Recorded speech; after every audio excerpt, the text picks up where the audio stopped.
Good afternoon, everybody. Welcome back to the Coptimizer podcast. Got another exciting episode for you today. Matt Martin from Precision Health Reports. What is Precision Health Reports, you ask? Well, I've got just the person here to explain it and why you should probably know.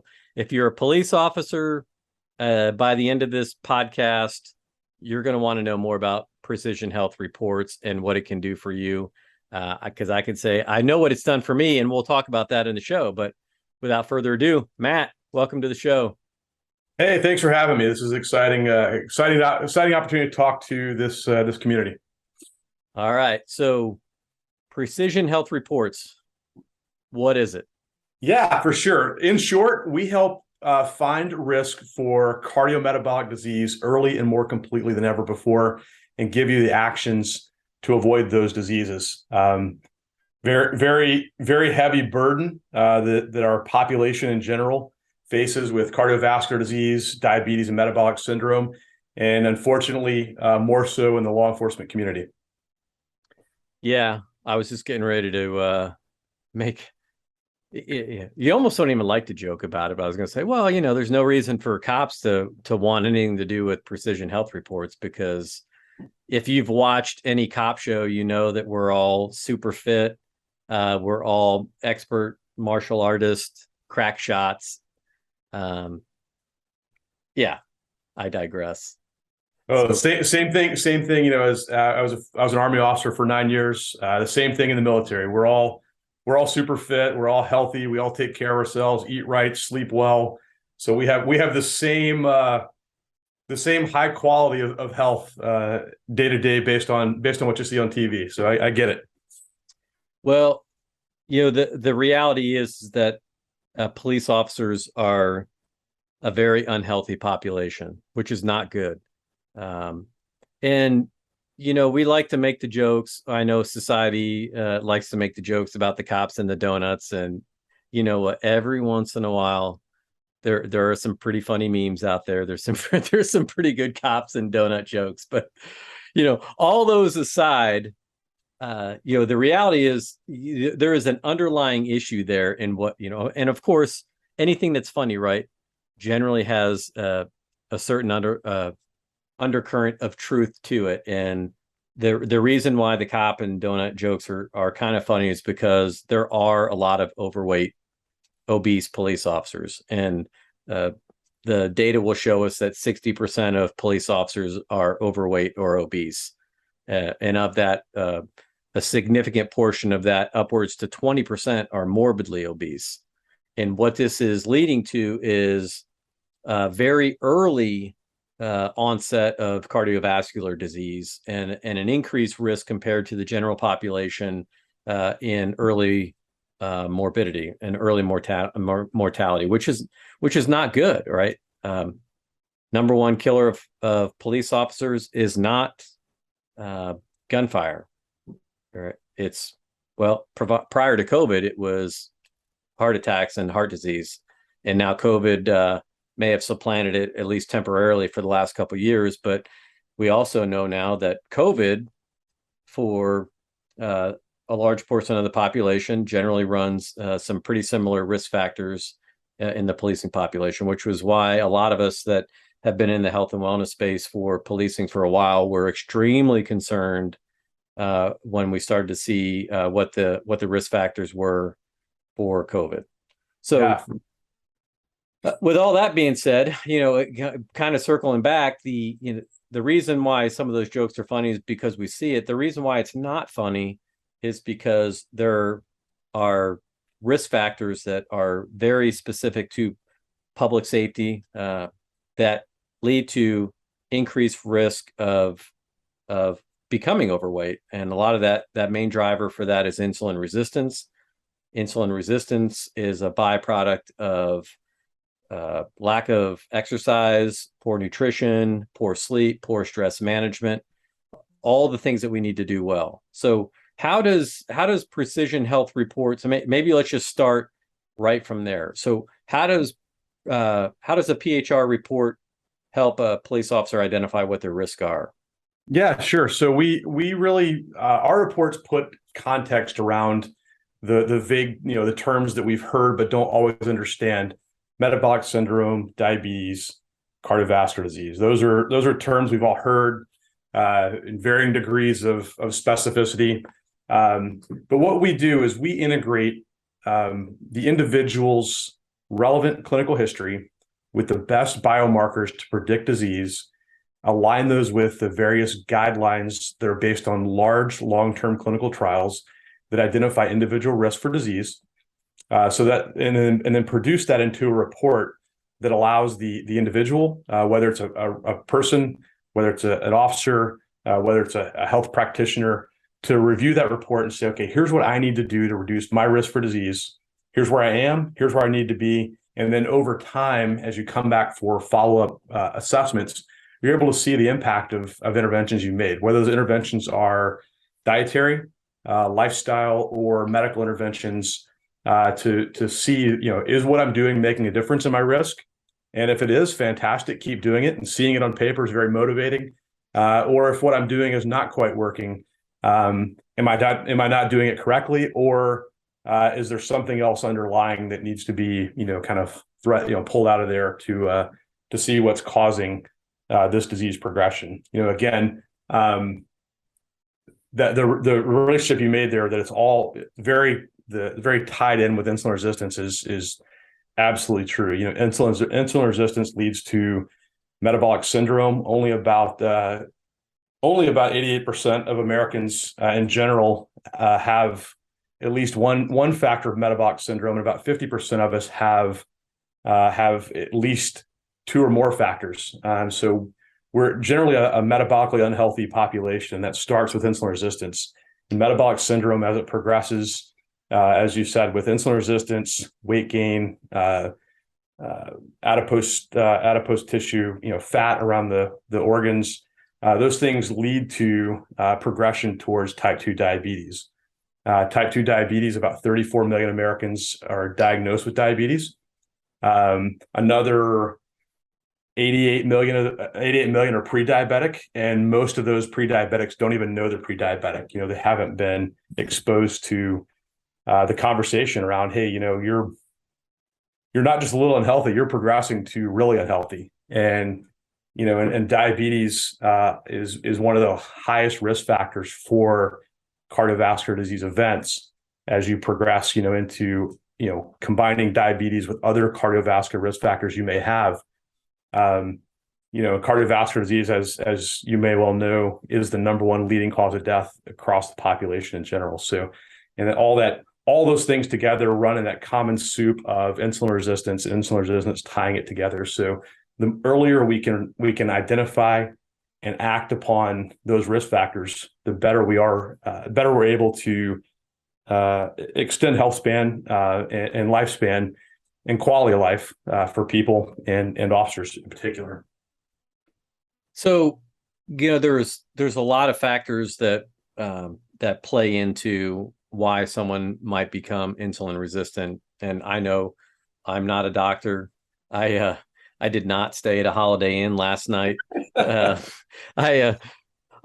been around this. I've just been fortunate enough or unfortunate enough, if, depending on how you look at it, to have developed an interest in officer safety and wellness early on. And so, just by way of quick background, it was, I think, in 1998 where I did my first wellness presentation for our police department. And, I would like to say that I was researching this and had a lot of great information because, I don't know, maybe I was doing a thesis or something on it, but it was more or less me as a result of wanting to do the best that I could on our SWAT PT test when I was a young officer trying to qualify to make our SWAT team. I was working out. I was really looking at my nutrition. I was doing a lot of things to put myself in the best position. And while I was doing some of this research, I came across this early mortality study for police officers. Why are police officers dying so young? And so some of the early work from John Violanti and and others later, Dr. Gil Martin and others, there was not a lot known, but there was enough known to raise a red flag. And so when I started to dig into this and started to ask some questions, I found out a couple of things. One, we don't know what our risks are. And two, most police officers really had no idea that the profession itself was pushing them towards insulin resistance, type 2 diabetes, and cardiovascular disease just by its very nature. Not and that, while everyone's going to have some genetic factors that are going to play into this, are going to put you at higher risk, and we can come back to that because I'm one of those people, that a precision health report can help identify for you. Yeah. So I do this, I come across this information, I start putting pieces of the puzzle together, and I realize, now I'm in my late 20s, and you don't, when you're young, you think you're going to live forever. But I started to think, man, why cops are dying at such a high rate? Particularly, the average lifespan for a police officer was 18 years below the national average. Some data now will tell you anywhere from 22 to 25 years below the national average.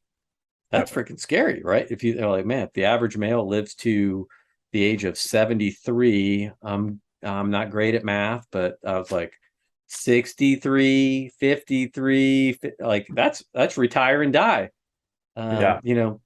Bust my ass for the next 25 years. Yeah, do a lot of crazy shit, only to retire and die. I don't think that's the outcome I'm looking for.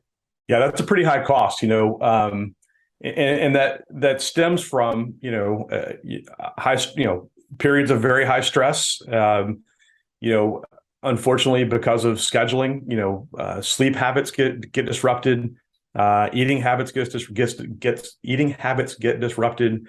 Sometimes you have to eat quickly, so you eat whatever's available, and you're back to your joke. Donuts are often that easy, grab it and eat it. But we've all fallen victim to get something quick and fast, and usually things that are readily available quick and fast are not the healthiest things. So combine those things together. We've got some data from a few different studies. That back to your point, that in nearly 50% of law enforcement officers will die of heart disease within 5 years of retirement. That's a pretty heavy burden, and we call that the LEO burden of cardiovascular disease. And the average age of a police officer who suffers a heart attack is 49 years old, compared to 65 years old in the general public. That's 49 years old. That's a young dude. Yeah, I'm not quite there, but I'm on the way, and I don't see 49 as being a place that I want to have a heart attack and then do the things afterwards to manage that. So, the earlier we can identify those risks, the further out we can push that horizon for officers.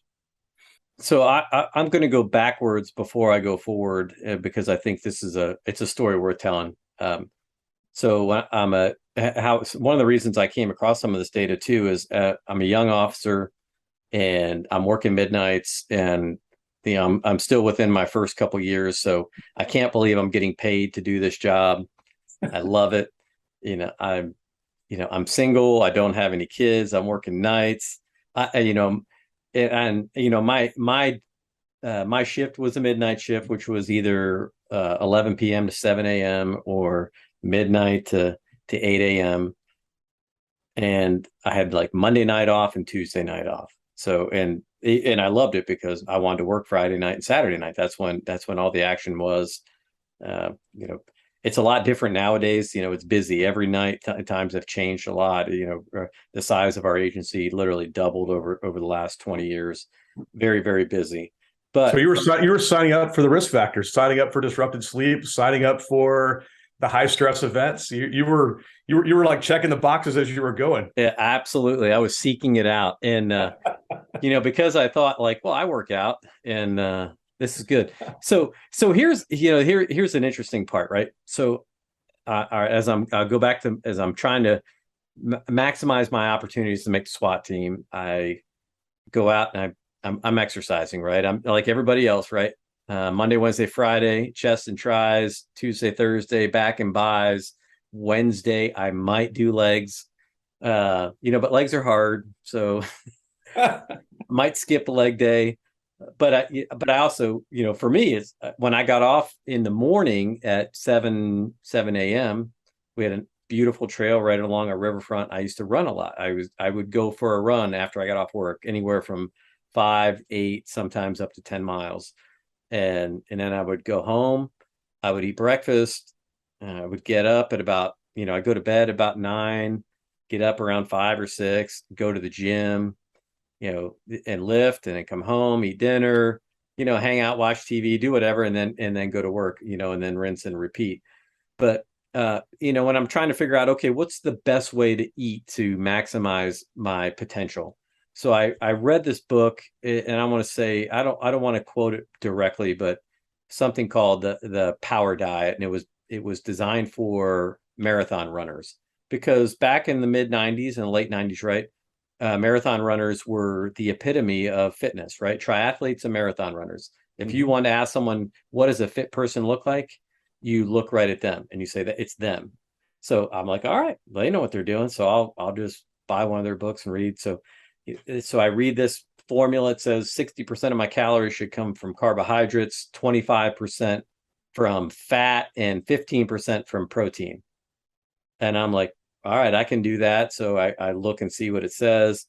So, as a result of this, I for breakfast, when I would get home from my run, this is what I switched my breakfast to: breakfast of champions, right? Bowl of Wheaties, Oh, slice of banana on top, sprinkle a little granola, right? Because granola is healthy. Um, all the commercials said so.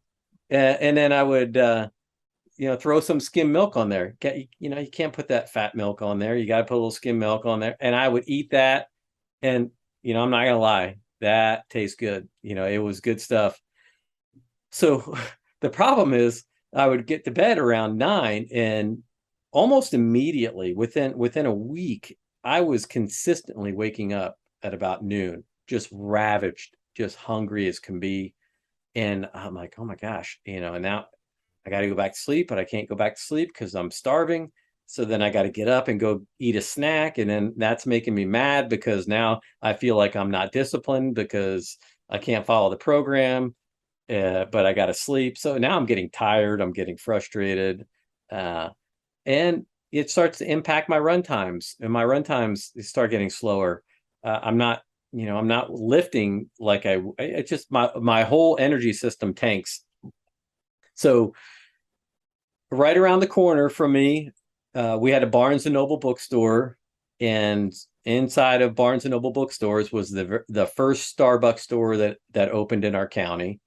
And I love coffee, so there's one of these days I wake up, I can't fall back to sleep because I'm hungry and I'm angry. So I'm like, well, forget it. I'll just go get a cup of coffee, and I love to read too. So I'm gonna combine a couple of my passions, coffee and reading, to make up for me not sleeping.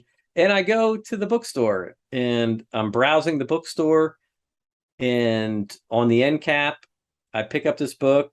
It says "Enter the Zone." I have no idea I didn't even know it was a nutrition book. I open it up to a page, and I'm going to paraphrase, where it basically is saying, hey, if you're waking up hungry, or you feel tired when you wake up, you might want to look at what you're eating before you go to sleep. And I'm standing in the bookstore with a cup of coffee in my hand because this very reason. This is really the first page. I have this habit of opening up books to the middle, just kind of reading, see if something grabs my attention. And I was like, the hair on the back of my neck is going up. I'm looking around like, that's weird. This is why I'm standing right here. So long and short, that was Barry Sears's book, about the zone diet. I sat down, I read that. I sat there and read for like 3 hours. I skipped my workout. I went home. I read. I went to work that night, brought the book with me, dodged calls as much as I could, and read. And by the end of it, by the next morning, I'm all right. I've understand what zone blocks are. I'm looking at 40, 30, 30, and I'm understand now what the concepts of insulin spikes are. There's a grocery store right next to my neighborhood. I buy eggs, and I literally make this, big plate of eggs. I go to bed. I sleep for like a baby. Like I hadn't slept in a long time, and I woke up, and now I'm energized, and and now you can kind of guess where this is heading. But I know that, and that's a little long diatribe there, but it gets funnier in a minute. But I'll tell you, I was after I left I was an Army Infantry Officer for 9 years. That's a job that, as a leader, you don't get to be unfit. Your soldiers every day, whether as a platoon leader, as a staff officer, or as a company commander.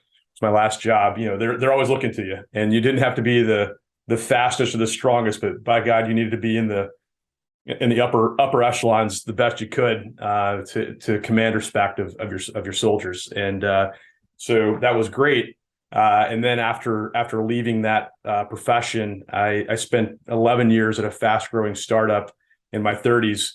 And what happens when you start working in places that are fast moving and may or may not have a physical fitness requirement. And I know I understand. I know that happened in the civilian world, and there's probably some departments that a routine physical program isn't part of the culture. But I started showing up at work early, leaving a little late, have longer lunches, have a few beers on the way home from work, which many people do, especially in your 30s. You're invincible still. I'll go to the gym tomorrow.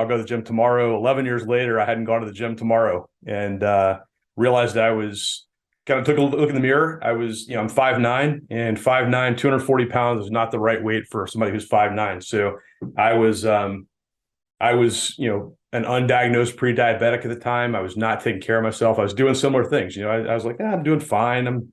I'm young. I'll get there. And made a choice at that point. I'm not a doctor, not a nutritionist. I'd found the ketogenic diet through Peter Attia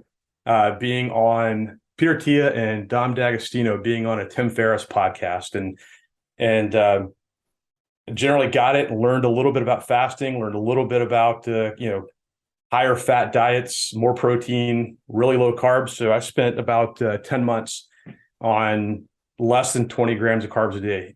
I was hangry sometimes. I had keto flu. And I'm definitely not a keto zealot. I would not recommend keto outside of a controlled environment to get healthy. It was great for that weight loss burst. And after about 10 months, I was down to 190, and so that was a good place to be. I was in the gym every day. I've got a good fitness program, and exercising gave me better. Exercising gave me better ability to stay on target with protein. I was, you start craving protein, you start craving good macros, and then that in turn made my gym routine better. And so it was very symbiotic, trade back and forth there. But at the same time, what I didn't know, and I was feeling fantastic, man. I tell you, I could not have felt better. But as I move towards launching Precision Health Reports with my co-founder, Dr. Bill Cromwell, who's an amazing brain, as you know, with understanding that what's going on in your vascular system and what's going on in your arteries and avoiding heart attacks and strokes. What I didn't know at the time is the way I was eating to lose weight and get healthy was very, very effective at that, but and improving my insulin resistance to the optimal level, improving my metabolic health to an optimal level. At the same time, I was building up the atherogenic lipoproteins in my blood, the LDL particles, which is different than LDL cholesterol, building up the particles that do cause plaques in your arteries that ultimately, if left unmanaged, can lead to heart attacks and strokes. And so I did the right things to get metabolically healthy. In doing so, I may have gone a little too aggressive, and that increased my risk for cardiovascular disease. So once I learned that you need to measure this sometimes, I did so and found out that, okay, you got some plaque has started, your particle number's high. That's okay. You haven't had a heart attack, you haven't had a stroke yet, and you're now metabolically healthy. So let's go optimize for that. And so that was, that was eye-opening to me at the time. And now that I understand that, it's really made me a huge advocate of, you got to measure. We've always heard, in all parts of our life, what's measured is managed, and what's left unmeasured is unmanaged. And understanding the value of measuring risk, using the best biomarkers to identify what's going on has made a huge difference. Now, as I go back and do my follow-up assessments, my numbers are optimal. Yes, I'm on a medication now to help manage that number, because I did let it get a little too far out of range for too long, which again caused those arterial plaques to start. But at the same time, it's a very small amount of medication. It's really a negligible thing, but it's as I continue to try to eat right, I continue to exercise properly, I continue to try to stay healthy. That's an easy intervention to sustain, to take care of. Again, my goal is to optimize my health and manage my health span as long as possible. That's an easy way to add to it. So it was a non-event deciding, hey, I need to make that choice now. Yeah, and that, I think there's something important to touch on what you just relayed, and I'll relay another story that's similar to it. But before I do that, for people that might be listening, there are, I think most of the world, lives in the 60 to 70% range, and we oscillate around good data and good information. And when you get on the internet and other places, you've got 10% on the far, on one extreme and 10% on another, and they are screaming so loud and they're pulling, and everybody else in the middle is like, what's going on? What, for someone to say, oh, keto is the best, you should only do keto. And then the zone, and I'll come back to this because I can speak from experience here, especially when it comes from the zone diet perspective. Oh, you got to do the zone diet. Oh, you got to do paleo. Oh, you need to be a vegan. You need to be all these. And here's what I'll say. Any one of those things can be the right thing for you if you're eating the right foods and if you are managing it appropriately. But none of it matters if you don't understand what your risks are. So this is why the blood doesn't lie. And that's the work that we've been doing. You get in, and I'll give further explanation, but know your numbers. And not just, and for police officers specifically, it's not just your HDL, your LDL, your triglycerides, your total cholesterol. 25, 30 years ago, that was pretty much all we knew. And you know what? You can make pretty good decisions based on just that information alone. However, there are additional risks, and now just like anything else, the science changes. We learn more. Old theories get disproven. New theories become proven to be true. So it's never good to be an ideologue on any one of these things. You always have to be open to new information and the changing of the science. But there are some core things that I think that people just need to understand. If you're running around with a total cholesterol or a total particle count of 3,000, you're probably at risk. You might be in one of these small categories of people that can do that and never show any types of cardiovascular disease, no plaque, and be good. But you also, for every one of those people that is fortunate like that, there's also someone that's dropping dead. So there certainly is. And Dr. Cromwell, he may be on a future episode with you guys. I hope he is. He can go into some elaborate, fantastic detail, and enough where him and I have known each other for several years, and it seems like every time we talk, I still walk away with homework to go self-interpret what he talked about. But and you're right that the LDL, HDL, triglycerides were the numbers for a long time, and if I can caveat your point about the science changes, I think it's more about the science improves.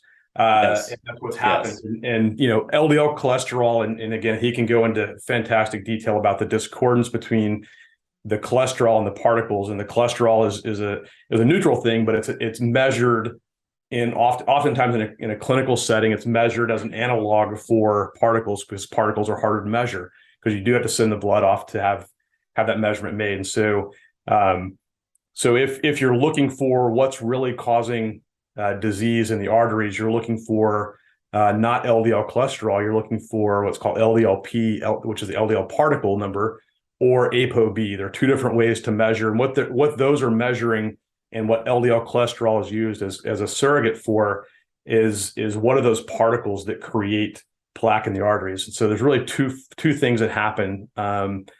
There's the systemic inflammation. It's measured. You may have heard of HSCRP. We use a better biomarker called glyca, and glyca measures that systemic inflammation. And that systemic inflammation then allows those particles to cause the plaque, and unmanaged unmanaged plaque ultimately is what causes those heart attacks and strokes. And so, but knowing as you said, knowing that upstream as early as possible allows you to optimize. And so keto may make you feel fantastic. Carnivore may make you feel fantastic. Vegan may make you feel fantastic. Those can all happen. But you may need to, tweak a little bit, because we're all different people, and how each of those ways of living and eating and fueling our bodies may treat us differently. Some people really respond well to certain things, and some it just doesn't work for them. So measuring where you are and tweaking a little bit, having some trade-offs. My dad's a great example. He loves his toast, and so I'm like, well, that's great and all, but you may need to back off some carbs in other areas. So he's like, okay, I'm not giving toast up. I'm like, fantastic. Why don't you use butter instead of margarine? Butter's better than margarine. Do that. So okay, that's the easy trade-off. I'll do that, and maybe cut carbs elsewhere. So it's all about seeing where you are, and then tweaking and making those adjustments to further optimize. Measuring the correct biomarkers, you can really see what it is I need to improve. Yeah, and I think that's an important point. The purpose of today's episode really isn't to tell you what you should be eating, what nutrition plan you should follow. If you forget everything else that you've heard on this podcast today, all I'm telling you, and if you're a police officer, especially if you're over 30 years old and you've been doing this job for 5 to 6 years, because we know now that the risks start very early. Mm-hmm. And if you are in a population that's undiagnosed with some genetic risk factors like I have, then that can put you at greater risk. So, sadly, anyone that's in this profession, somebody that's had a heart attack. And most likely, if you've been around for a little while, more than one person. And in a lot of cases, these are fatal events that are occurring. And they're the guys and gals that we oftentimes think are healthy. I mean, you can go to the gym every day. This is a totality of everything. It's not, you can't outwork it. You can't out eat it. It's a combination and understanding. And I think you're right. That's the real thing is, knowing that, you're a CrossFitter. I do functional fitness, different functional fitness, but we all know people who in those communities who can lift a house and can hop on the ERG for, and really burn it up. But we've seen a couple of those people behind the scenes that there's some stuff going on that they were unoptimized for, and we're leaving them at higher risk. And, it's about time exposure to risk. And so my partner will use a term oftentimes, how high for how long. That's the real measurement. And so cardiovascular disease is a long forming disease. It may hit people early. We unfortunately all know people in their 30s and 40s who have had heart attacks, potentially fatal. But those that have them in their 60s and 70s, that process oftentimes starts early on, because I'm 30. What does it matter? I'm 40. What does it matter? And so identifying that stuff earlier avoids those events later on. Yeah. So I'm going to go back a little bit. So I read this book. I read the Zone Diet book, and literally overnight, I start eating Zone blocks, measuring my food, I'm being very particular about what I'm doing. And in 3 months, I went from about 180 pounds, 170. I used to fluctuate from like 175, 180. I'm 5'9" also. And I'm an ectomorph, right? I'm not a mesomorphic body type. So I was carrying way too much body fat, but I dropped down to 155 pounds. My bench press, because I did a lot of bench press back then, went from 235 all the way up to 295. My goal was to try to get a 2 times body weight bench press. I never did get there. I came dang close, but so we used to use a form of the Army fitness test for our SWAT PT standards, and which are, I think most of these were based around the Cooper standards, but law enforcement academies, our law enforcement academy had a similar standard, but time, mile and a half run, how many push-ups can you do in 2 minutes, how many sit-ups, vertical jump, 300-meter sprint, all of these things. So, in short, I nearly doubled the output in my sit-ups and push-ups in this 2-month time period. We're going from being able to do approximately 70 to around 115. And I told you about my bench press, but I took also about a minute off my mile splits when I was running. So I mean, I'm just seeing this massive transformation. And of course, what happens when you're the guy that and I didn't change my workouts. I didn't change anything except the way that I was eating. I was following the zone diet. And what do you think happened? Oh yeah. I'm the guy that found Jesus, and Oh yeah, you got to tell everybody about it too. I got to tell everybody, so it's just a bit of a forecast for what happens later when I find CrossFit, right? So that's why, when how do you know someone does CrossFit, right? Because that's all they'll effing talk all about. they talk about. Yeah. So, but that was me with the zone diet. I was running around. I was literally giving people the book. I'm like, you got to do this, man. You got to do this. It's amazing. It's amazing. So I'll fast forward a little bit. So the next year, I actually read another book that I think is still one of the. I still highly recommend this book. I still strongly encourage people to read the original Zone Diet book by Barry Sears, because the one thing that it taught me was understanding hormonally the physiological response to food at its most basic level. Here's what happens. You're hormonally, when you eat a higher glycemic load, your insulin's going to spike because your blood sugar is spiking, and then your insulin levels are going to crash. So you're going to feel like you need to eat when you don't need to eat. And it's really about as simple as that.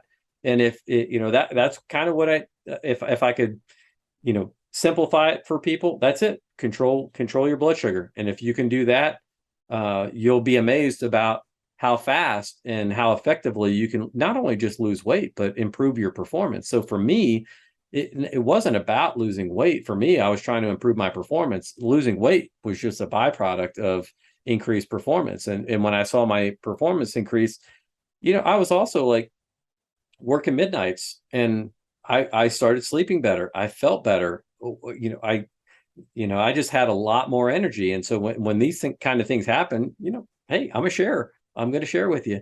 And I did. And I was driving people absolutely bananas. And, so for the guys that, that know me, but the next book I read was by Phil Maffetone. It was called In Fitness and Health. And, I kind of had another epiphany when I read his book, because he was the primary trainer for Mark Allen, Mike Pigg, these guys that are the world-class triathletes. Mark Allen, I think, was a 7-time Ironman champion. I mean, and he was at the time dubbed the fittest man on earth. And who could argue with that? But Phil Maffetone would say, hey, look, there are things that you have to take into account other than just nutrition, right? So he was kind of the first person that I recall reading that was talking about this holistic approach to health. You got to look at the physical stressors, the chemical stressors, and the emotional stressors. So these three things combined. And in his book, he He does have a page about donuts, and I'll tell the donut story. So you may never want to eat another donut after Oh, you here it read comes. his book. So I used to make copies of that page, and I would drop those things around, and I would hand them out like, "Oh, you're eating donuts again. Here, read this."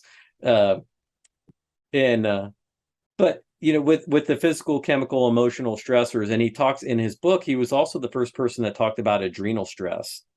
And it's like, wow, what am I, as a police officer, every night I go to work, I'm like, that's, I'm getting adrenaline dumps, not just once a night, but if it's a busy night, it's all night long. And this is before we started to see the work from Dr. Gil Martin and his work on hypervigilance. Hmm. So it was long before that. And I was just like, okay, all right. There's a lot of things that I'm exposed to as a cop. I used to talk about the chemical threats. I'm like, you see some of the houses that police officers go into, there's some serious chemical threats going on in there.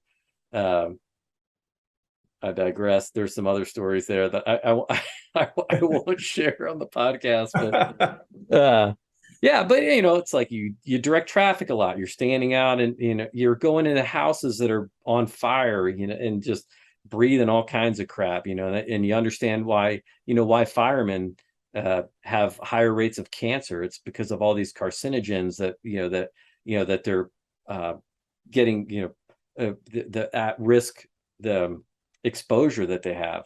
So I was like, okay, that makes sense. I need to start managing this. Well, my emotional well-being. What's that? Okay, well, this is long before mindfulness, meditation, ever hit the mainstream. But there was one piece of data from the World Health Organization that he also put in the book, and that was that in the United States, the average person was spending the last 12 years of their life suffering from a debilitating injury or illness that could have been prevented from a lifestyle change in their youth. Hmm. And that really struck me. And that was so, having seen now the data on cardiovascular disease for police officers, heart attacks, cancer, obesity, and now I'm reading Phil Maffetone's work. I'm like, okay, wow, this is something that I really need to pay attention to. And guess what? I really want to start sharing this information because I'm hoping that other people will also start paying attention to it. And back in the late '90s, early 2000s, yeah, we know a lot more now than we knew then. But back in those days, it was like, hey, suck it up, youngster. Just Right.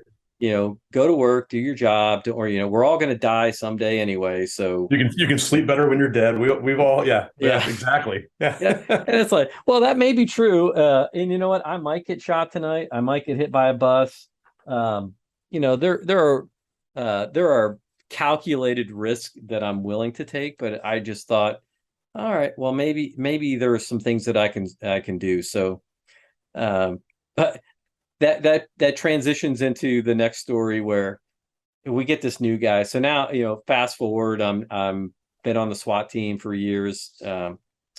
And I take my fitness seriously. So we do fitness tests biannually. You have to qualify biannually, fitness and firearms. And we get this new guy. He's a former Marine, and he just whips my ass on the PT test. I mean, like, I'm like, damn, that was embarrassing. And he's only, I'm an older guy, but he's only like 3 years younger than me. It's like I should be able to hang with him.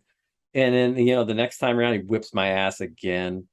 So I meet up with him one day at work. I was a shift sergeant, and he was working on my shift, and so I hit him up. We call that the old signal 8 in law enforcement, but we meet car to car, and I'm like, all right, man, you got to tell me what's your secret. What are you doing? How are you working out? Because I'm trying to compete with you, and you're kicking my ass. And he's like, hey man, you got to know him. He's like, I've been doing this thing. He's like, my brother-in-law is a fireman down in Charlotte, North Carolina, and he's been doing this thing called CrossFit. So I started doing it. He's like, yeah, you can look it up. There's a website, CrossFit.com. So I'm literally sitting there in my laptop in my car, CrossFit.com. Okay. And then I read the flagship document that Greg Glassman wrote, what is CrossFit? And I'm like, man, okay, this makes sense. Like, these are all things that I do. These movements are all things that I do, but I've never thought about putting them together in these combinations that, call it functional fitness or whatever. So I started doing CrossFit. I'm following it every day. I get religious about it. I'm, like most people that do CrossFit, like this was back in like 2004, 2005, way back in the early days. So I like, first thing I do is this Fran workout. And for those that don't know what Fran is, it's a timed workout where you take a 95-pound barbell and you do 21 thrusters, which is basically a front squat that you stand up and press to an overhead all in one movement. And then you do 21 pull-ups, and then you do 15 thrusters, 15 pull-ups, 9 thrusters, 9 pull-ups. And I was like, well, that's the whole thing? Like, that's the whole workout? Like, whatever. I mean, I can do that. Like, I'm in the gym for like an hour and a half. You're telling me like I can do this workout in 3 minutes and be done? Because I see other people like some of the fastest times. I'm like, oh, I wonder how I stack up. So I got this old bar with a couple of 25-pound Weider weights on it. It's not these aren't bumper plates or anything like that. I got this makeshift pull-up bar, and I'm like, all right, I got to find a clock because you're supposed to time this. You're supposed to go as fast as you can. And I start, so I'm like, go. And I start doing these thrusters, and I hit like, I think like the first 5, I'm like, oh man, this is easy. This is nothing. I get to like rep 10, and now I'm starting to breathe hard. And I'm like, oh, this is starting to get a little heavy. It's like, that's weird. And then I think I got to like 13 or 14, and I was like, I think I'm going to put it down for a minute, and starting to lose my breath. And yeah, I had never done anything like that. And I was just like, I just can't seem to catch my breath. Like, it's not coming back. So I pick it up and I get through those 21 thrusters. Now I'm like going to do pull-ups, and it's just like, what I don't recognize is happening is like the lactic acid dump is just, I'm done, but I haven't recognized yet that I'm done. And because I'm a SWAT cop, right? I'm going to keep going. And so I jump up on the pull-up bar, and I could do a lot. I used to do pull-ups, and it took me a long time to get through the set of 21. And then I got back to that bar, and I was like, oh my God. Uh-oh, here it comes. Yeah. So then the inner dialogue starts happening. Like, do I really need to do this? Do I have maybe? Oh, man, am I a sissy if I stop, or do I need to keep going? I'm like, oh, I got to keep going. These people were doing it in 3 minutes. It's already at like 6 minutes because I'm stopped. And I don't make it through the round of 15 before I have to strip some of the weight off. I take those 25s off, and I put 10-pound weights on. I got metal plates, and I want to say I finished in like 13 minutes and laid down on the floor in a cold sweat.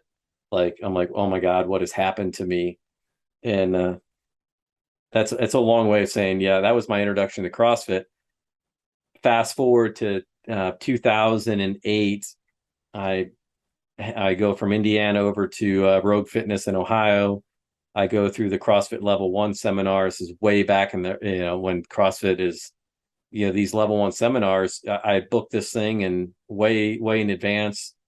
I couldn't wait to get over there. I got certified in 2009 or 2008. And Tony Budding, Todd Widman were 2 of the instructors. And so I go through day 1, morning of day 2, I'm in the hotel having breakfast, and those 2 are in there. They're staying at the same hotel. And there was a cardiologist from Cleveland that came down. It was actually his second time already going through the Level 1 cert. So they asked me to sit down with them for breakfast. And while I'm having breakfast, Tony asked me this question. He's like, hey, tell me your CrossFit story. How did you get interested in it? So of course I tell him my law enforcement background. Hey, functional fitness, it's great for police officers, the unknown and the unknowable. And I tell him this story about the zone diet.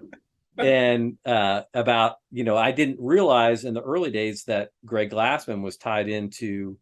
I knew that the CrossFit recommended the zone diet, which was one of the reasons why I was all in right away. But he was the one that told me, well, Greg Glassman actually used to do some of the clinical studies for Barry Sears. He and his wife Lauren. So I was like, all right, this all makes sense. So It's all connected.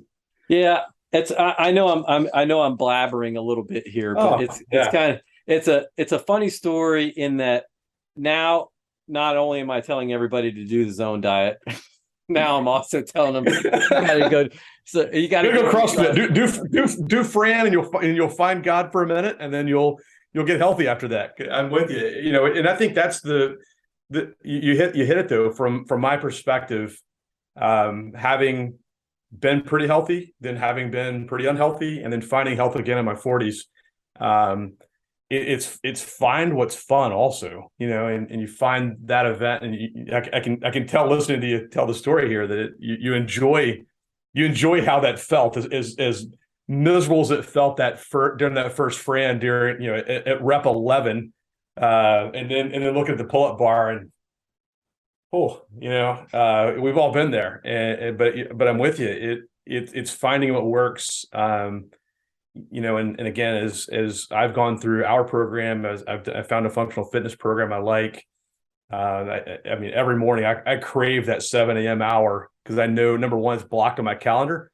Number two, I know how I'm going to feel afterwards. And some days, today was one of them. I've been traveling all week. Got home late last night in the middle of a thunderstorm, so that was a fantastic ride in. Little adrenaline dump after that, and then it was a fantastic light show out the window. But it was good. But got in this morning, did not feel like it at all, and but did it and felt great afterwards, and it really set the tone for my day. And I know that's going to have the effect I want ongoing. But finding that fitness program that makes you feel good, makes you excited, makes you want to talk about it like you weirdo CrossFitters want to make a big deal and tell everyone about it. That happens. And so, but that's the pathway to what Peter Attia talks about. I forgot the exact term he uses. Dr. Peter Attia, he's got a fantastic podcast, and he gets really deep into some of this bio stuff. He talks about I think he calls it your marginal decade, but it's your last 10 years. What do you want that last 10 years to be like? And back to your point, we don't want those last 10 or 12 years to be, dealing with a debilitating disease. We all want to, hopefully have a long health span and then suddenly, wake up dead, not have something that we've got to deal with every day. And so, but finding that you're able to extend that health span through diet, exercise, and what we advocate for is regularly measuring where you are, because it not only affects your cardiometabolic health, it affects your performance day to day, your quality of life. For officers, it affects your resiliency. It affects your ability to perform your job well. For everyone, it affects how much time and money you're having to spend on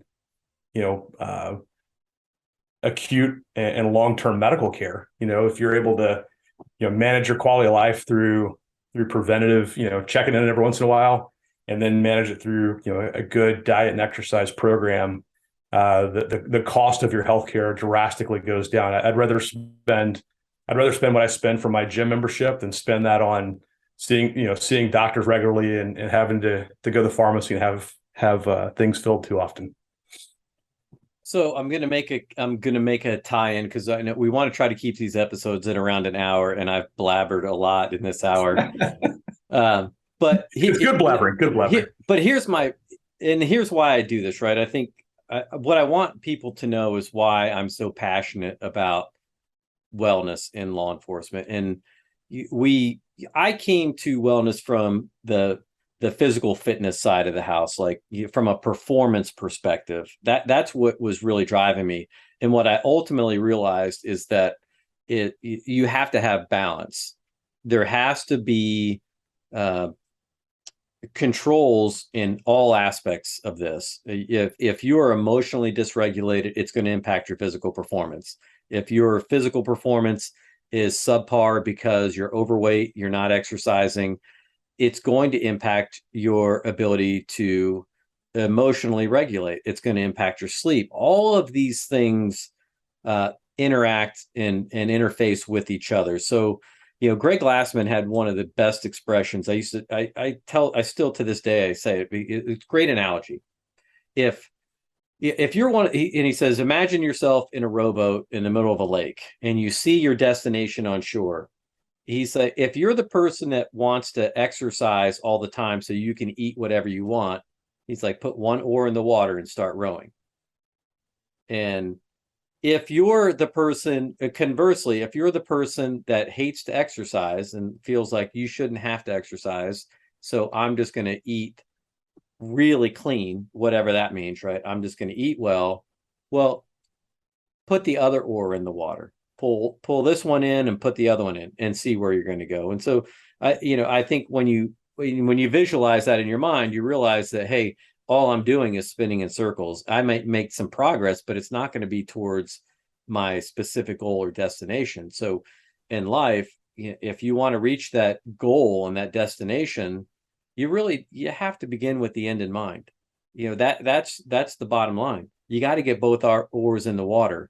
And you could now say, hey, look, we're a team boat, right? You got to have all the oars in the water pulling at the same time. So you start adding things like emotional well-being, your sleep, all of these things, your finances, all the things that really make a difference.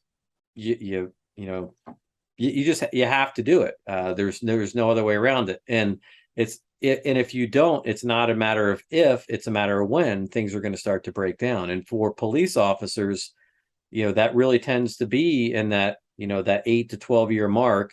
And so by the time you get to 20, there are some significant risk at play if you have not been managing it well. There are always going to be outliers, right? There's always going to be the people that can eat whatever they want. They could smoke 2 packs of cigarettes a day, never exercise, and they'll probably live to be 100 and they'll be sharp. But if you model yourself after those people, then you're rolling the dice, and guess what? Yeah, you're going to lose. Well, I'll tell you, and if I can take something from my time in the Army, and I'm sure it applies in a lot of ways to the law enforcement community as well. Being a soldier is a team sport, and being a cop, I'm sure, is a team sport also. It's being the best you can be for yourself and your health is important, but it's also important for those you serve with and those you serve. You're in a community that you're a law enforcement officer for. People look up to, as a kid, you look up to the cops, and you want to those cops are larger than life. So the community looks up to you and expects good performance, and your buddies who you serve with as a law enforcement officer, they expect the man or woman on their left and right to be the best they can be, because when it matters, you want to be healthy, emotionally regulated, and able to function when you need to. Yeah, well said. And I was going to come back real quick too, because I want to tell, as we get close to wrapping up here, I want to tell the donut story. Oh yeah, the donuts. I need to hear this. Well, I was hoping just to read it right from Phil Maffetone himself, but so I'm going to have to paraphrase. And for anyone that wants to knock me over the head here, you can go read it for yourself, because it is in the book, and I've got the book right behind me, in Fitness and Health in his updated version. In short, if you're eating a donut, right, here's what you're eating. And I used to work when I was in high school, one of my first jobs, it was my second job, but I worked at a Wendy's. And if you've ever worked in a fast food restaurant, right, you start in back in the back, washing dishes, scrubbing pots, you work your way up to fry guy, where you're dumping, and then eventually you work your way to the grill maybe. And then, someday you get to the register. I'm not sure I ever made it to the register, but I use this as an analogy. you're in there, you're dropping French fries, potatoes inside this vat of boiling grease, fries up. And you know what? Who doesn't like French fries? The things are delicious, right? They're fantastic. But what he says that what do you do with like these fast food restaurants and restaurants in general when you have to change the grease, the fryer grease, like every week or two, you got to change that stuff out. I don't know how often they do it, but back then it was not every day. I can tell you that. You go out, you dump this stuff in the grease, and you don't want to be especially in the summertime, you don't want to be anywhere near like 30 feet of those dumpsters because nothing like the smell of used French fry grease, baking in a summer sun, and then you get it all over the pavement, right? I'm painting a picture here. Well, they take that, this tank comes around and sucks that grease out of those places, right? Just like, it's not the trash company that's grabbing that. And then they take it to these factories. And you would think, you're like, well, what do you do with that? How do you throw that stuff away? How do you dispose it? Well, in order to make a donut, you need like this really light grease. So when you drop the dough into this light grease, the donut fluffs up. It doesn't absorb, your flour isn't absorbing the grease, because otherwise then you would just get this mushy piece of dough that would be gross. So they take this used grease and they filter it multiple times. And then they reuse it. They repackage it and they reuse it. And places that used to make donuts would buy this stuff. Now I don't know if things have changed in the donut industry, but that's what they do. So now, and this is what I never forgot about what he wrote, is that there are even though you're filtering it and cleaning it, you can't extract the carcinogens from oil that is broken down, reheated. So in the end, when you eat a donut, you're taking in the carcinogens from all of that used grease, and those things can remain in your body for up to 3 months before your body can flush them out. So carcinogens, are the things that can cause cancer and other types of diseases. So now, when you think about from the zone perspective, or later the paleo perspective, or a keto perspective, well, what's flour, right? It's basically pure carbohydrate.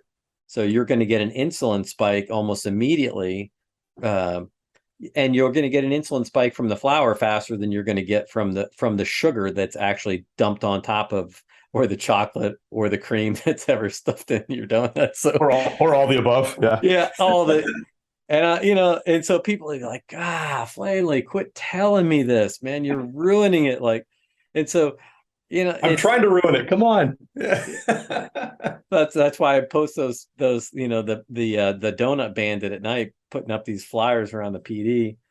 Later and Doc Greenwald, Greenie, he'll tell you, we talked about the sugar-free PDs, and then putting up signs that is like sugar-free police departments.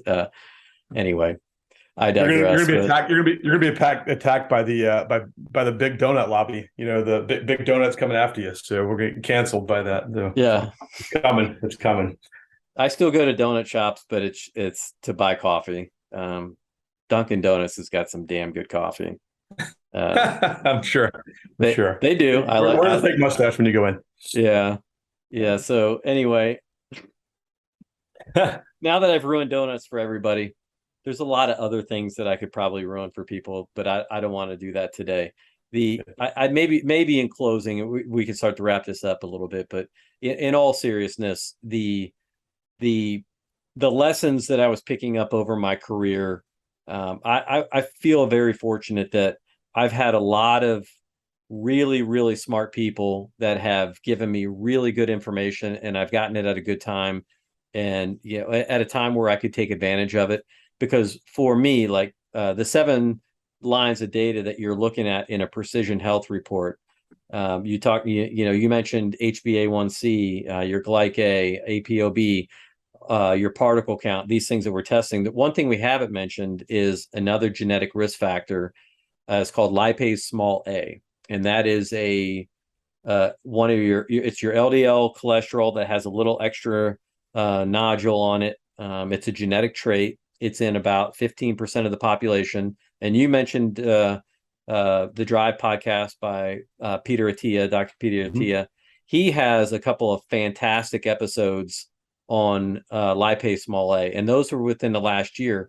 I was very fortunate to get a test on this early through a functional medicine doctor that I used to go see long before anyone else was even talking about it. And I learned early that I had the genetic trait for lipase small a, and I was always right at the borderline of where it was risk and high risk. So here's why I tell people, get your labs done. You got to get it done at least once. And if for no other reason, you find out, what are my risk factors now? Because information is power.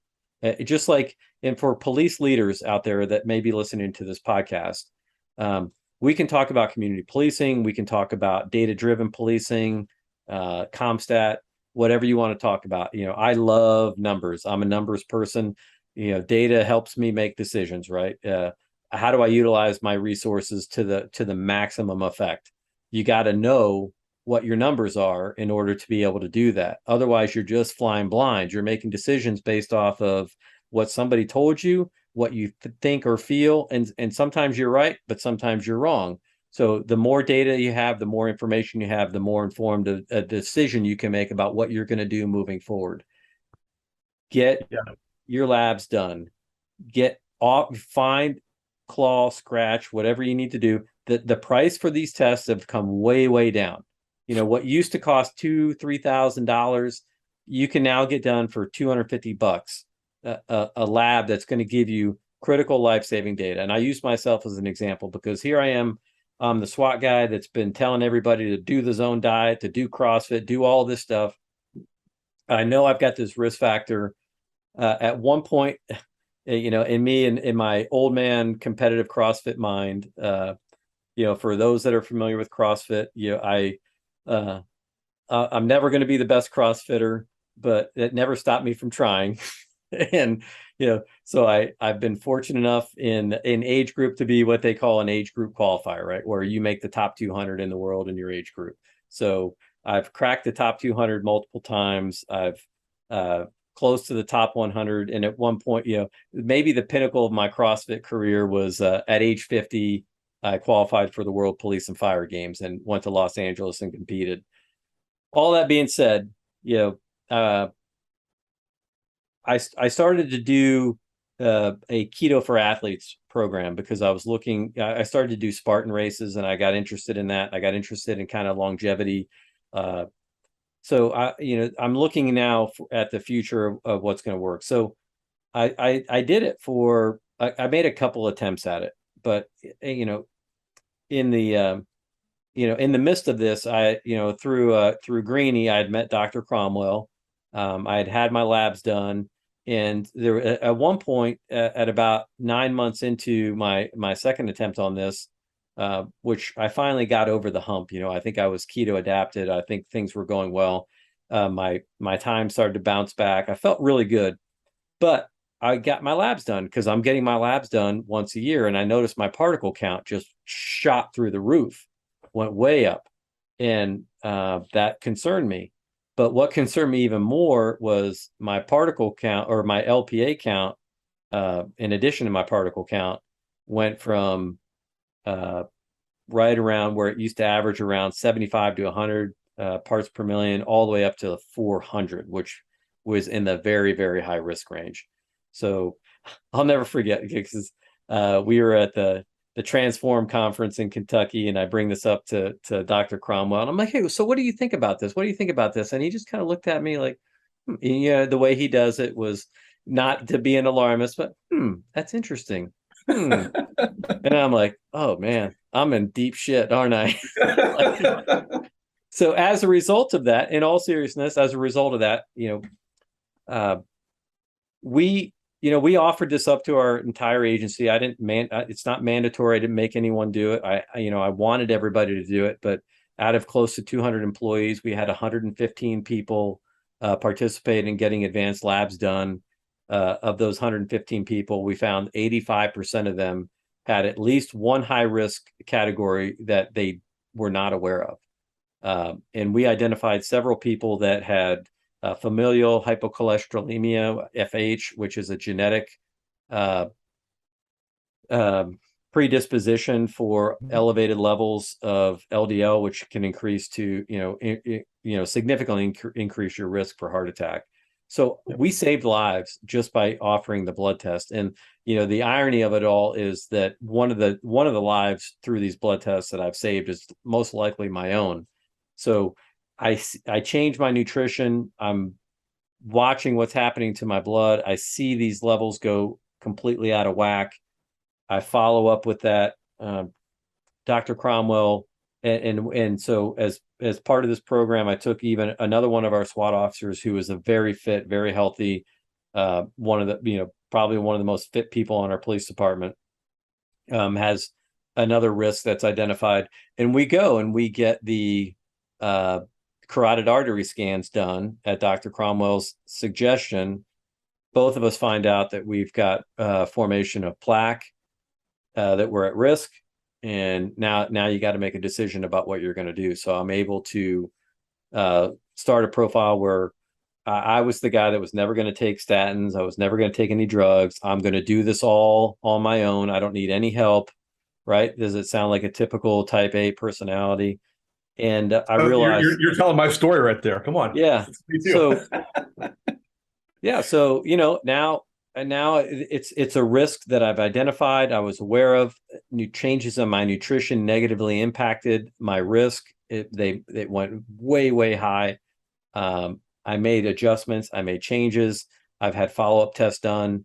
I now, I'm back down to where my 8-year metabolic risk, as determined by the cardiometabolic risk factors, is now, at 2%. Where otherwise I might have been, and I joke about it, right? But I probably shouldn't. I was going to be that guy that ate right, exercised, did everything right, that was going to come back from a long run, or was going to drop dead in the CrossFit gym one day, and then everyone else could see, look, Flanley died anyway, right? So I make light of it only because I'm fortunate that I have that information and I was able to course correct. And that's really what I tell people. You got do the test, do it with an open mind, get the information, and do what you can now as early as you can. Because the great thing about something like LPA, it only takes one test to find out. If you have it, then if you're one of the lucky 15% of the population that has it, then now you can monitor it. And if you don't have it, you never have to get tested for it again. You still need to get your other numbers checked, and and again, depending on what your age group is and what your risk factors are, you might want to get checked once a year. If you're young, it might be come back in 3 years and do it again and see where you're at, or if something changes. So I know that's a long way of saying get the blood test, get it done. I'll tell you, that's one of the most exciting things to us about our partnership with Axon. It makes it easy for departments and officers to access the stuff. It doesn't take a lot of. It's not hard. It's a very easy program. It's integrated in with Axon coaching, and the Army, we're always, who's checking up on me to, see what's going on so they can find something wrong with me to kick me out. I'm sure police departments are the same way. It's a very discreet test. The departments we've worked with through Axon and a few independently, have made it something that it's up to the officer to decide what to share. So they get the results, cannot look at them. They can get the results and self-manage. They can get the results and see their doctor. A lot of departments have a peer coach, because cops trust cops, and so we've worked with the organization to have kind of a peer interpreter in the group. And I know Axon Coaching has peer coaches as well to help people understand what my report's telling me and how can we how can I, based on what you're telling me and what the report's telling me, make a better choice for myself? And I think that's the thing that we're most excited about working the way we do with Axon Coaching is we make this an easy thing for departments and officers to access, and it's not a hard endeavor to get the necessary assessment done, to know what's going on. So that really deep, highly highly useful look under the hood is a really big deal. Yeah, and I'll steal another Dr. Cromwell ism, right? And that's when you get the test done and you have these numbers that are scary. And he says, "Well, it's only scary if you stay there." That's right. So now you have the information, and now it's up to you to do something with it. And yeah, that was great that you brought that up because yeah, Axon Coaching does have a significant number of their coaches that have been trained to interpret the precision health report to be able to help someone that has gotten the test done through the program, and so they can guide you, right? That's that in the end, it's always going to be up to an individual about what they do, and that was always something very important to me when I was doing this with our department was. Because yes, we did hear that. Like people were concerned about what I was going to do with that information, and I didn't want to know.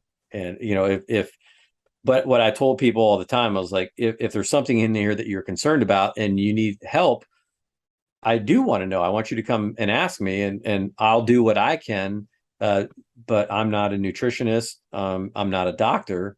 So, what I can tell you is what I've done and what's been very effective for me, and what might work for you as well.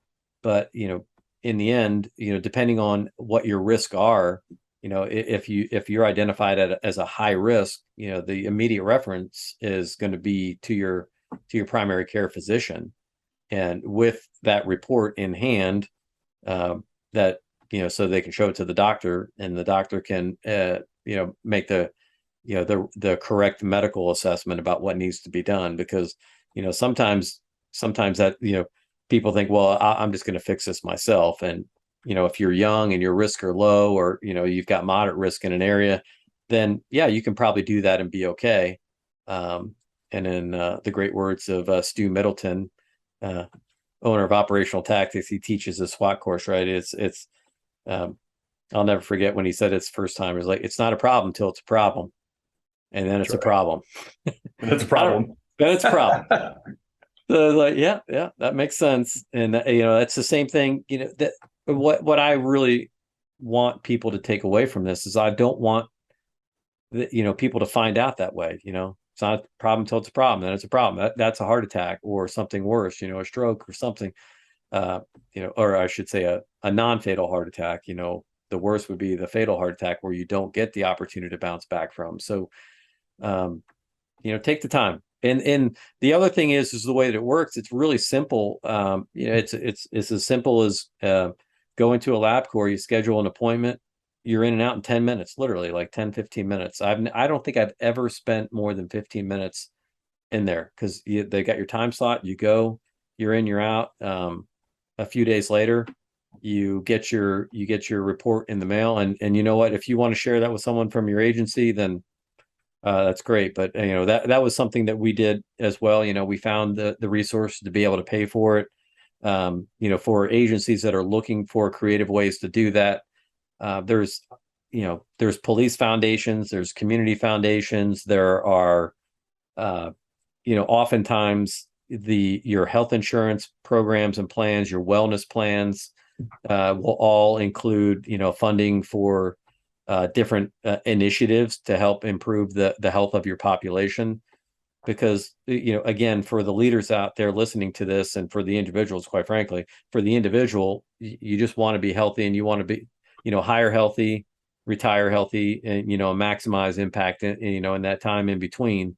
But for, the reality for an administration and a municipality is that a healthy employee is a happy employee, and a happy employee is a productive employee, and it's going to cut your healthcare cost. And we all know that that's you know, when you're getting older, when you're getting towards the back end of your career, that's the you know this you know the sad irony is like that's when your need for healthcare starts to increase. So you don't want to be losing your health insurance or having to supplement that when you're retiring and going in and being unhealthy.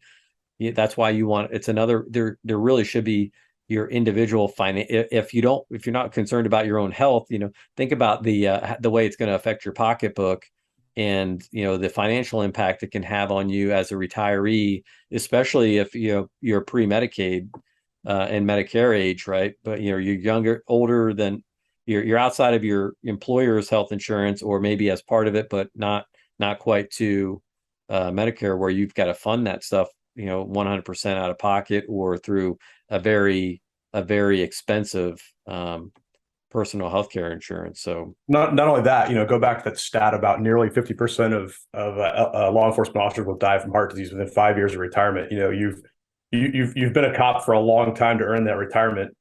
You sure would like to get more out of it than 5 years. You've done a lot. You've served financially. Leaving a lot of years on the table is terrible. But also, when you retire, there's a lot of time after you retire, and maximizing that is important. So finding it early finding your risks early and dealing with them is a really big deal. And you get more than those 5 years there then. Amen. And that's the most important thing, as of everything we've talked about. Be there for your family and for yourself when you've done, when you're done with your career. You spend your whole career being there for everybody else. Carve out time for yourself. Make a part of your day every day for just you. So at the end of your career, you're healthy. So you mentioned a few minutes ago, you guys have a partnership with Axon Coaching. So when people sign up for Axon Coaching, Precision Health Reports can be a part of that program. Yeah. How, so for someone that's not involved with Axon Coaching, how would people get a hold of you? Yeah, so easiest way to find us, we're on all the social media channels, Precision Health Reports. I think we had to shorten it because it's a really long name. So I think it's like @precise, HLTH, but you search Precision Health Reports, you'll find us. You can find us on our website, precisionhealthreports.com. You can email me, hello@precisionhealthreports.com, comes to myself, Dr. Cromwell.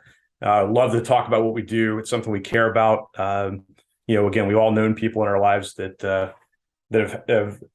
have suffered early and unfortunately from diabetes, heart attacks, and strokes. And so we make it easy to find, and on the process to get an assessment, it's super easy. Once the order goes in, the order is really fast. You get a pre-assessment questionnaire. You give us a little bit of background information. It's protected, it's private, doesn't get shared outside of the report. We then send you the lab rec. You go to LabCorp, and as you said, it's fast. We usually recommend just do a walk-in. You can schedule it, and of course you schedule it, and they've got their schedule, set out there. But I'm with you. I've done mine like 8 times, and I think my longest time there was like 12 minutes. And since I work in the business, I wanted to time it every time to see where it was. And oftentimes you walk in, you're the only person in the waiting room. They call you back. You have your blood drawn, and within, depending how close you live to Burlington, North Carolina, because the blood stuff we do isn't your typical, drop a little stick in it kind of guess. It goes to Burlington, North Carolina, to the nuclear magnetic resonance spectrometers to get spun to get the really, really accurate results when they do the blood work. And what it is, it's an advanced lipid panel with ApoB and this lipoprotein insulin resistance score. So it checks insulin early, glucose, glycate for systemic inflammation, lipoprotein A or LP delay that you mentioned, and HbA1c, which is your glucose over a 3 month average glucose in your blood over a 3 month span. So it's a very, very sensitive test from the biomarker standpoint, but as equally sensitive is gathering that personal medical history and integrating all that together into the report, because that medical history is interesting by itself.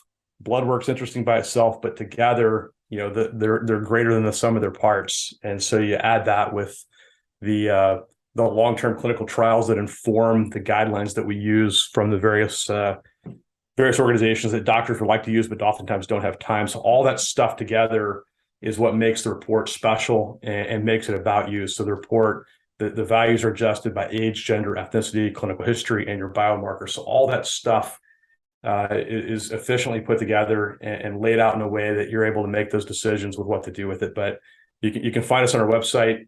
You can find us through Axon Coaching. You can find us on social media. We're available. Love to talk about what we do, and can help you out where we can meet you where you are. Right on. Okay, now before we go, just like before we went live, we were talking about backgrounds, right? So I'm looking at the background right behind you there. I see an airborne tab there. Yeah. Spent so I was an Army officer. Went to the military academy. Very fortunate. Went to the military academy, and then after 4 years on the South Hudson there, spent 9 years as an Army officer in the 10th Mountain Division. What he's saying there is he went to West Point without saying he went to West Point. Is that how you... Which is amazing. We sometimes refer to it as the South Hudson Institute of Technology. You can make your own acronym out of that. No, I was extremely fortunate to do that, and then was, again, I'm a beneficiary of a lot of luck in life doing that, and then airborne school and getting to be an infantry officer in the 10th Mountain Division. Eventually commanded a company in the 101st Airborne. And just got lucky to be in the right places, the right time, and doing the right things when I was there. So loved doing it, and then that was a fantastic 9 years, and wouldn't trade it for the world. Well, thank you for your sacrifice, and thank you for your service. I mean that from the bottom of my heart. So appreciate it. My last question, you already mentioned. So if I were to say, hey, besides your own podcast, and I'm looking at my camera. Just froze on me. Look at that. That's a nice pose. Right. So besides your own podcast, what would be one of the one podcast that you would recommend people to listen to learn more about their health and how they can improve performance? Wow. Peter Attia, The Drive is one, but I'm gonna give you three. Because that's what I do. You can edit the other two out if you like. No, there's that one. There's Doctors Who Lift, which is doctors. There's two doctors, they're brothers, Spencer Nadolski and Carl Nadolski, two brothers. The Doctors Who Lift podcast. They're pretty good. They're both former, they're both former college athletes or wrestlers maybe, but good guys. They're fairly short and digestible. So whereas Peter Attia's podcasts are often 2 hours and they're very, very detailed and nuanced sometimes, which is, again, you feel like you're getting homework from it. Those two guys, the Doctors Nadolski, they're usually about 40 minutes and a little more digestible. And then one I've actually leaned on heavily recently is, I think it's called Huberman Labs, Andrew Huberman. Or Huberman Labs, yes, Huberman, Andrew yeah. Huberman. His stuff is pretty good. He had a recent one about alcohol consumption, which it was so depressing. The older I get, the harder every beverage is. And once I listened to that one, I was like, maybe I need to rethink all of this. So, but those are three of them that I really make sure as often as possible I'm able to consume their episodes. So the episode with Andrew Huberman on Peter Attia was really good. And yeah, that episode on alcohol, oh man, and my bourbon whole habit, I'm not a huge drinker. Fortunately, I enjoy buying it more than I enjoy drinking it. And I do enjoy, I love I've gone down this rabbit hole of how to taste different bourbons. I have a friend that's a bourbon steward, but again, like he would say on that podcast about alcohol, there really is no redeeming quality about alcohol. None, unfortunately. That, and not even the old wine story, drink, get that resveratrol so you can, it's a really powerful antioxidant. But yeah, it was sad. Maybe the only thing it can do is break somebody out of a shell if you're a little shy, but in the end, the damage that it does, it's the juice isn't worth the squeeze. Yes, I love my bourbons and high gravity beer, but great IPA. But that makes me take pause every once in a while. So yeah. So what I would tell people is make sure you get everything. You got to optimize first, and then you can come back to things like that. But do what works for you. Yeah, and last thing is what about a book? What's one book you would recommend? Any topic, fiction, nonfiction. I'll give you two. Yeah. I'll give you two books. Give me two books. I'll look behind me here on the counter. What are you reading right now? What am I reading right now? I'm reading a book right now called, I think it's I don't know the title of it. It's on the Kindle. Madison's Hand, strangely enough. And it's the contemporary notes that James Madison wrote while they were working on the Constitution. So he was taking copious notes. And so it gave insight into kind of the conversations that were going on around the Constitution being written. So not health related, not anything. It's just it was one I thought was interesting. I like to believe believe in so many things about this country. So I thought, what a great book of the contemporary notes that were taken and compiled from one of the people who was in the room when pretty remarkable thing was going on. So that's my current book. Well, once a warrior, always a warrior. So there's when you're a patriot and you love your country, you got to optimize yourself physically so you can optimize yourself mentally so you can be there, in these interesting times where we are so polarized, where everybody is has an opinion about everything. The more information you have, the better. That's right. So I'm at that. You're the second person that's mentioned that. So anytime I hear two people say the same book, it goes on my list. Usually when people just tell me once, it's like it goes on my list. And then I've got 100 books in the queue. I'm with you. The same thing. So what's another one? What's that's a nonfiction. So what do we got? What about a fiction book? You got a good fiction read? Are you a fiction reader? I can't do fiction. I get lost. I for some reason fiction doesn't work for me. So I have difficulty with movies even. So I'm kind of I'm a read to learn reader. So there's that one. I do the Daily Stoic book every day from Ryan Holiday. It's over here on the table. That's I've got a kind of daily meditation, which I use to reflect in the mornings. Probably the book I've read several times, Atomic Habits. The James Clear book. Yeah. James Clear book. Yeah. I love his book, and I get the weekly email on Thursdays. There's a spot on my calendar that's carved out to consume that email. Even though the email takes about 3 minutes to read, I block 15 minutes to have a little bit of time to think about it and reflect on how these habits are changing my day. So that's another one that hits. But I'm definitely I would like to be a nonfiction reader, but I just can't. All right. Well, I'll work on that with you. Sounds good. I'm reading Mark Greeny's new book. Have you ever read? Maybe I'll send you a copy of it. But the fiction book I'm reading right now is called Armored. It's pretty cool. It's about a former military soldier turned contractor, and but he also wrote a book called Red Metal, which is kind of like it's the closest thing to Tom Clancy I found since Tom Clancy. And he used to write under the Clancy pseudonym after Tom Clancy passed away. But all right, I'll give you my two real quick. There's my new one, right? Oh, look at that. Yeah, that's right. So yes. What I did, right, and then of course I'm early on, so you can start seeing my tabs start to. I tab everything when I'm reading, and I highlight. So I'll read a couple of my. Anyway, I pre-ordered this, which was the cool thing, and I pre-ordered. Because I pre-ordered, I got the signed book from Ryan Holiday. Yeah, his stuff is so good. The Daily Stoic newsletter is awesome. Well, I'm on my fourth year of the Daily Stoic virtually every day. So it is a piece of my mornings. All right, so here's the first thing that I highlighted in this book. We must master ourselves unless we'd prefer to be mastered by someone or something else. How about that? The can versus the should. All right. I'm just going to leave it at that.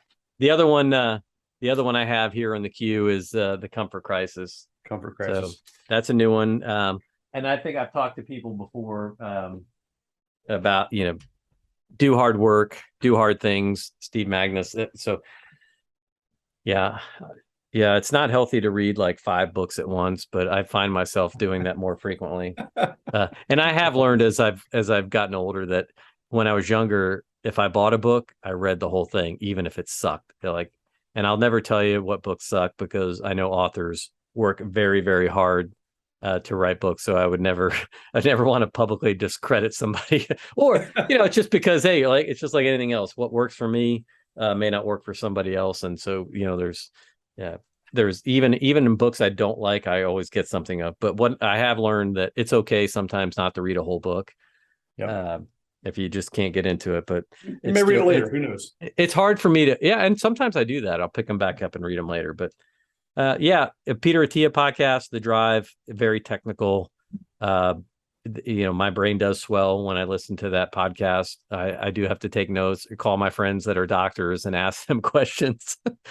Yeah. Oh man, you've been listening to the Peter Attia podcast again. So, all good stuff.